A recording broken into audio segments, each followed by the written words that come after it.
Before we begin, thank you very much to Vizel. I'm not sure how that pronunciation goes. I apologize, but thank you very much for joining the Patreon campaign over at patreon.com/TJOmega.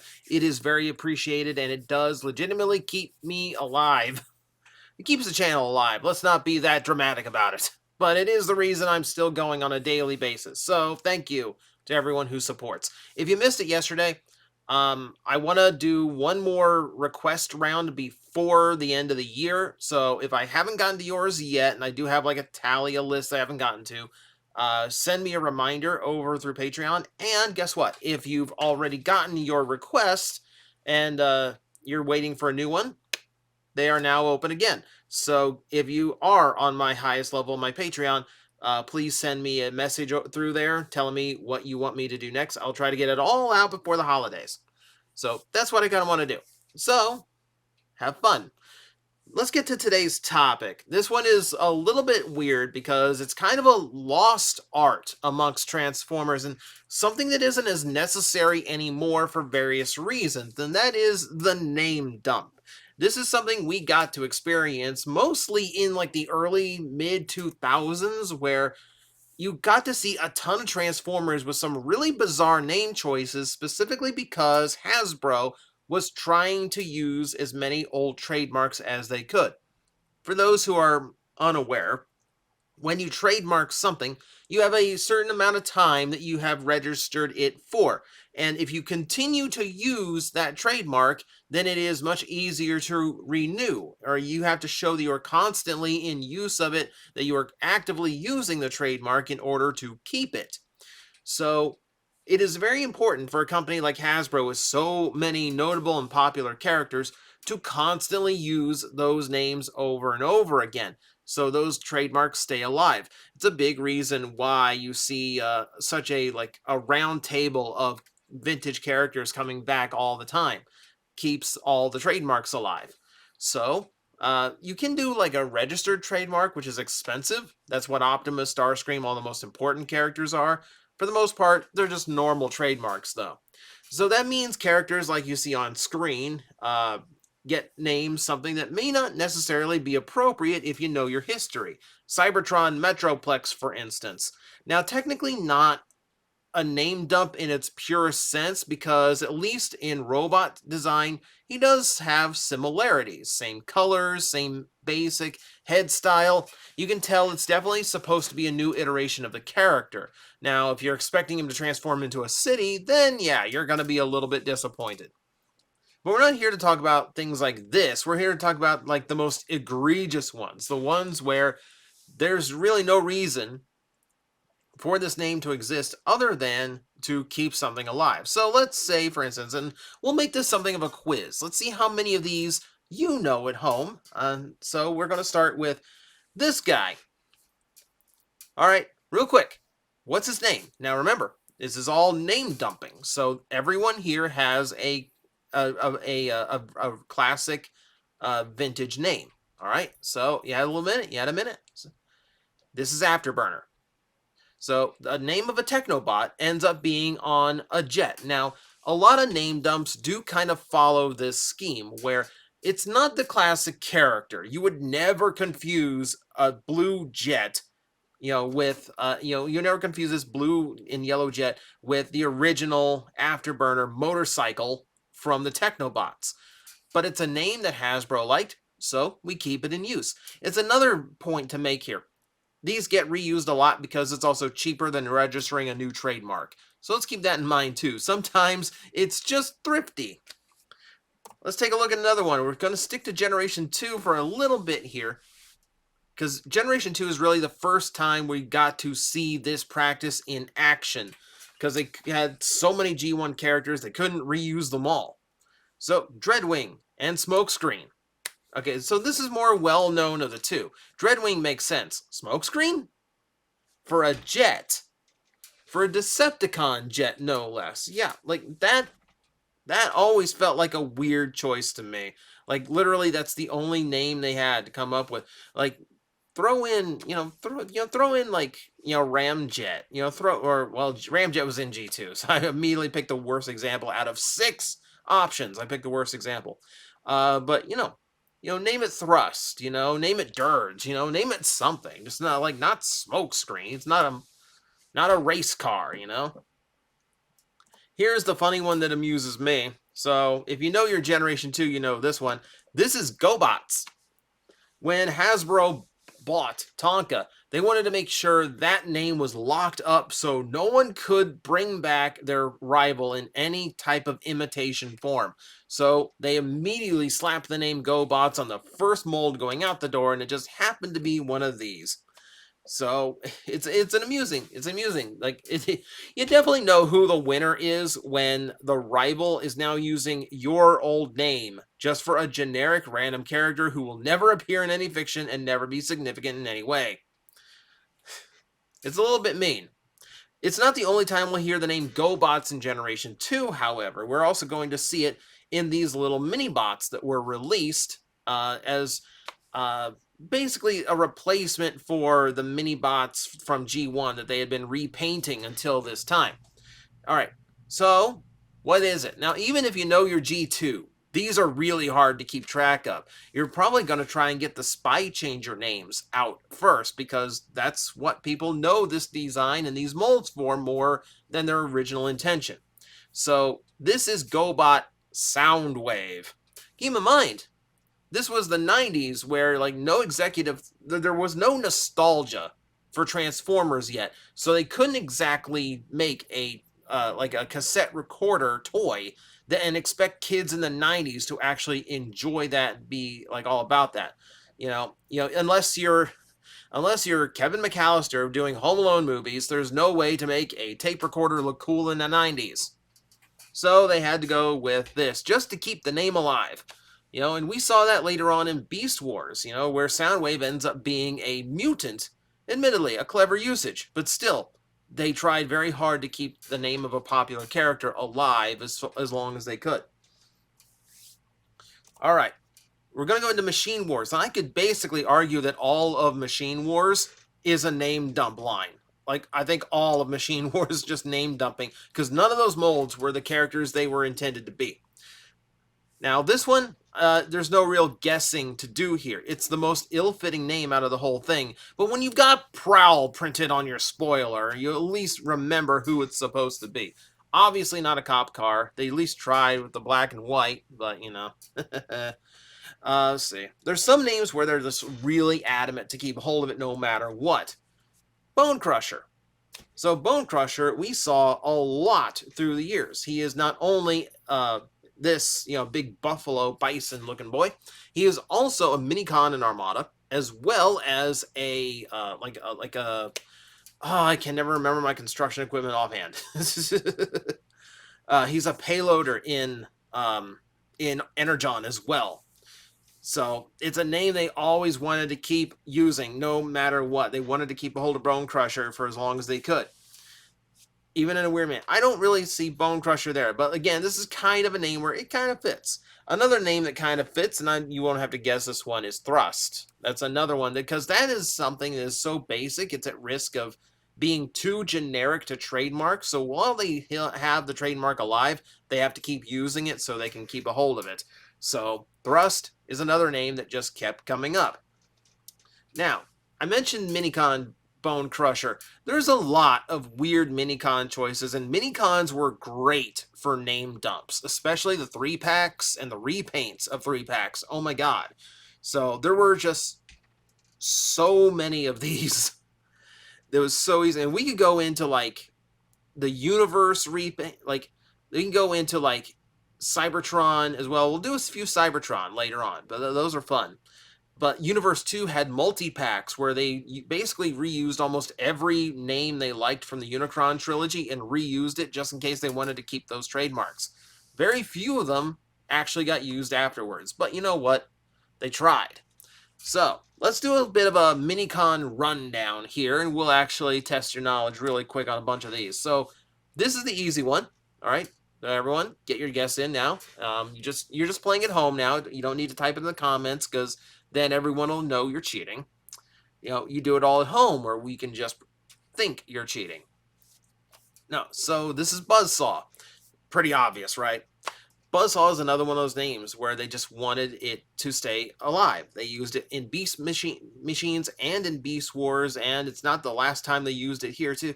They would use it in Cybertron as well.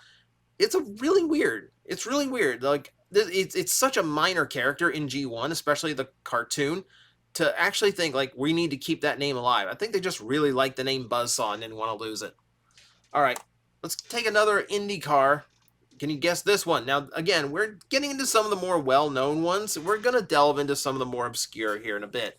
So, Mirage. Now, obviously, that's the first name you're going to think of for any kind of F1 racer. So that's not too far off. Here you go. You remember this one? Come on. Come on, tell me. You got to have this one. You got to know this one. Nope. Broadside. No connection whatsoever. They just wanted that name back, so they registered that name. So there you go. How about this one? And now keep in mind, like this is packed in with Armada Cheetor, the Transmetal excuse me, hiccup, the Transmetal repaint. So you're dealing with a random repaint they used to fill out the line, and now a even more random repaint they used to fill out the filler's packaging. Cliff Jumper. Isn't this your favorite color of Cliff Jumper ever? Don't you like Cliff Jumper where he's supposed to look like an Evangelion homage? No? Okay, well, fine, whatever. Tell me his name then. Again, it's another repack. It's another random repaint thing. All right, you got it? You got it? Got it in your head? Ironhide. Oh, now keep in mind, the last time they got to use Ironhide was in Beast Wars, and like Beast Wars had a whole, like Magnaboss set to reuse G1 names they hadn't gotten to use before, which ironically, 2 of them got reused in Beast Wars anyway. But Ironhide, of course, big character, got to keep it alive, so you get to be a Dune Buggy now.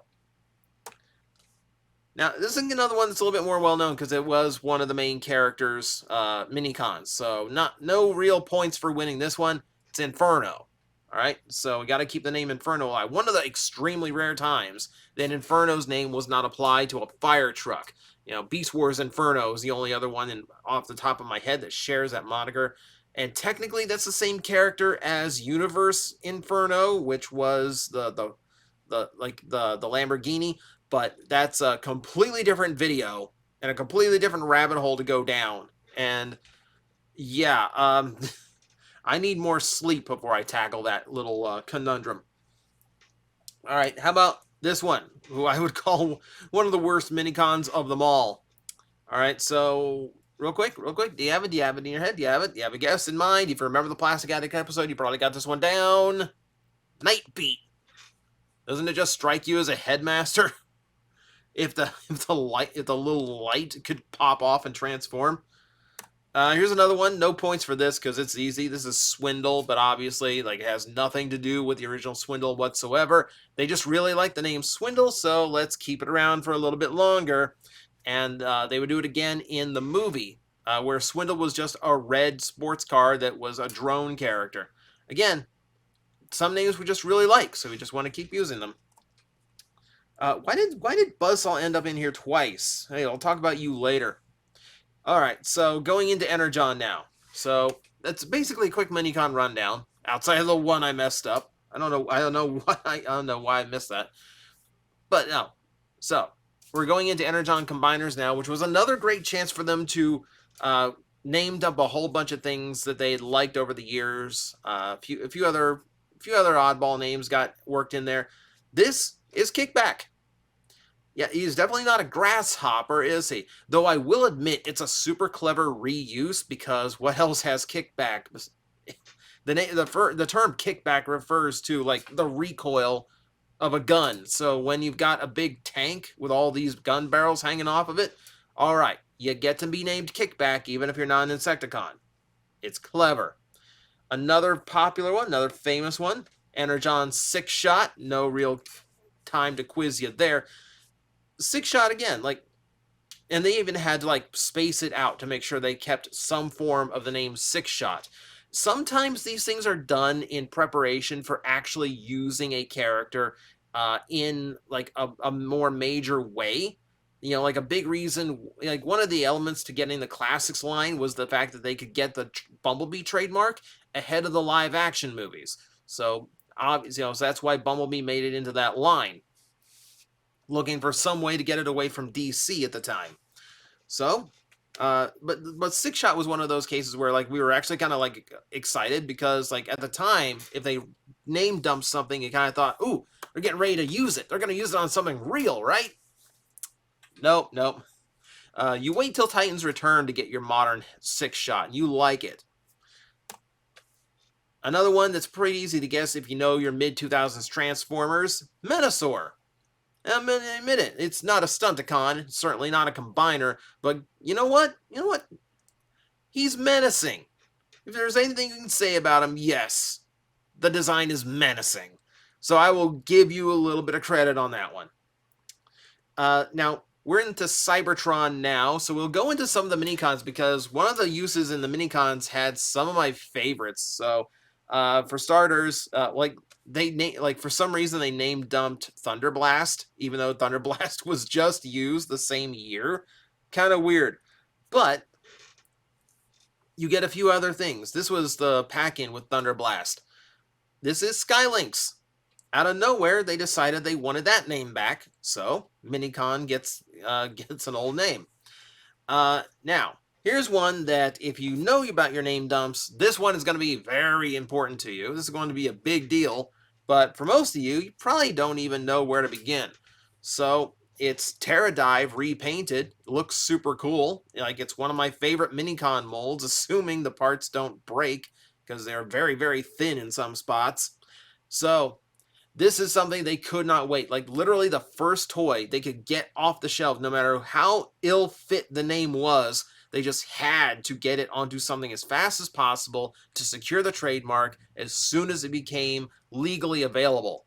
This is Shockwave, and the first Shockwave we had gotten since Action Masters. So this was a big deal. That's a major character to get the name back, and we got rid of the stupid Shock Blast. Ugh, hated that name. There's a joke for a while that if they couldn't trademark something, they just added Blast to it. It's why we have Sky Blast, because they wanted to name the Energon character Sky Fire and didn't manage to do it. And the last vestiges of this was in the 2007 movie line. Like I said, we got Swindle, just as a way of reusing that name. But again, setting up for eventual reuses of popular names for old characters. This is Warpath, where the only thing they share in common is the fact they have a little bit of they have a red as the primary color scheme and a little bit of a cannon in the chest. So okay. Okay. It's not Warpath, is it? It's definitely not Warpath. But this is around the mid-2000s where Hasbro started figuring out other things that they could do. For starters, they found out that the trademarking really wasn't all that important if they could just add things to it in order to trademark variations of the name. This is not tracks that you see on screen right now. They're released in alternators. This is Autobot tracks, okay? So that gets around the original trademark they do that until they can secure the real thing. Here's Special Ops Jazz, who would also sometimes be known as Autobot Jazz. So they stopped putting a lot less importance on trying to regain the original name and just realized that all they had to really do is tinker with it and they could register whatever they wanted. And I think no example is bigger than this guy. You would think is Grapple. No. He is Solar Storm Grappel. Yeah, Grappel. Grappel. It's probably the most ridiculous name of like avoiding a trademark as possible. But this is the kind of modification they were doing until they could secure a better form of the name. For instance, Grappel here did eventually become Autobot Grapple. So sometimes they just need to wait it out, put in the substitute names so they don't have to like go crazy. But remember, it's also the time of Universe 2, the movie lines, and then we get into extra collector's lines like Alternators, Titanium. Late 2000s, name dumping pretty much ended at that point. Not only because we started seeing far more use of the retro characters, but because there were so many multiple Transformer toy lines going on at the same time, they didn't really have to worry about constantly refreshing the names, because as long as they kept the characters in circulation, they could maintain all the trademarks they wanted to. And these days, we have so many Transformers coming out at such a rapid pace across every generation, there really isn't any concern whatsoever about losing the names. So we haven't had to deal with this in a long, long time, until you get to like little reminders of where we used to be. So it's a lost art, and it robs us of something amusing to randomly get characters who share legacy names that have nothing to do with them, which is fun. It's bizarre, but you know what? It's something to talk about, and it's something that we always liked to laugh at and kind of meme over back in the day. We don't get that anymore, which is a little bit sad, but at the end of the day, I would rather just call these things what they're supposed to be, you know? So, thank you guys for watching. I hope this was at least amusing, and I hope you did well in the quiz. Send me your scores, and don't lie about them. I will know. I'm like a teacher. I know if you cheated on your test. But thank you guys for watching. I will see you next time. Guys, I am facing the most powerful enemy any YouTuber can face, the algorithm, and I need your help to defeat him. Hit the like button, hit the subscribe button, hit the notification bell, and leave a comment. Every time you do, we attack that algorithm and we drive it back until it can no longer defeat this channel. Thank you very much.